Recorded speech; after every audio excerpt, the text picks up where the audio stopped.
আমার মা হয়ে লজ্জা হয়। I see faces everywhere. I see faces everywhere. আর তোমার ছেলের বাবা হয়ে এতটুকু লজ্জা হয় না?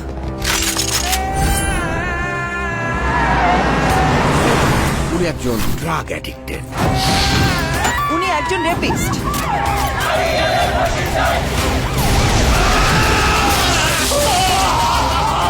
আপনার ছেলে একটা জানোয়ার।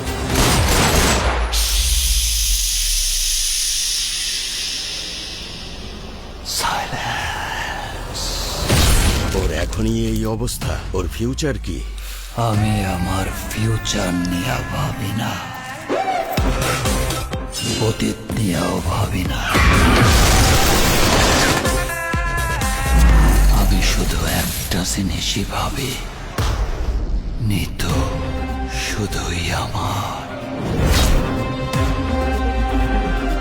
নিতুরে না পারলে আমি পুরা দুনিয়া বরবাদ করে দিতে পারি।